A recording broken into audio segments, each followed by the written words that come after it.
Well, normally we'd be saying they're off, but the federal parties have to wait a few more hours before campaign 2011 officially begins.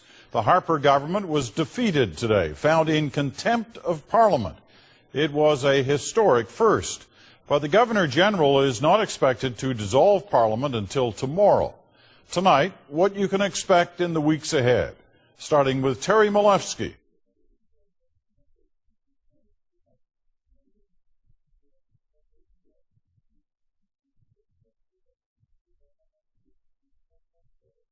And the crucial moments of this day.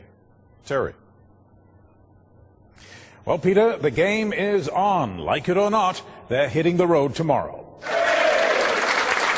The last hours of this Parliament began with a final parade for Speaker Peter Milliken, who is retiring. His rulings brought this government to the brink, but today, Michael Ignatieff moved to finish it off. To those who say an election is unnecessary, we reply, we did not seek an election. But if we need one to replace a government that doesn't respect democracy with one that does, I can't think of a more necessary election. The government knew it was over, but did not go quietly. We will take our case to the Canadian people and say that this reckless coalition is wrong for Canada, bad for the Canadian economy, bad for Canadian jobs. Simply put, Mr. Speaker, we won't let them get away with it. Coalition, coalition. The Tories hammered away at that, but it didn't change the vote. The opposition united and won the day. With that, the government was finished. Stephen Harper took no questions, but he did say an election would put the economy at risk. Unfortunately, Mr. Ignatieff and his coalition partners in the NDP and Bloc Québécois made abundantly clear that they had already decided they wanted to force an election instead. Canada's fourth election in 7 years, an election Canadians had told them clearly that they do not want. The Liberal leader was again asked if he would rule out a coalition. Again, he declined and denied that the question would dog him in the campaign. You're buying the Conservative line here. There's nothing to hide. I am saying as clearly as I can to the Canadian people, looking them straight in the eye, if you want to replace the Harper government, you got to vote Liberal.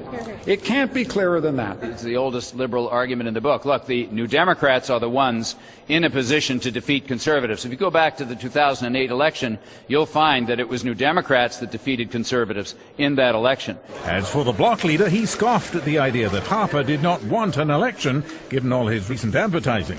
He spent $26 million campaigning with the taxpayers' money. So, if he doesn't want an election, he was hiding that pretty well. And it's true, Harper's team is ready and flush with cash. He'll go to see the Governor-General tomorrow morning and then fly to Quebec for a campaign kickoff, Peter. Terry, what's the biggest challenge facing Stephen Harper in this campaign? Well, no question, the challenge is going to be turning his lead in the polls and in fundraising into a majority. After 5 years, his party is tired of being in a minority, and yet even his best polls put him just on the edge of a majority. So getting there is the big challenge for him, Peter. All right. Terry, thanks very much. Terry Milewski in Ottawa.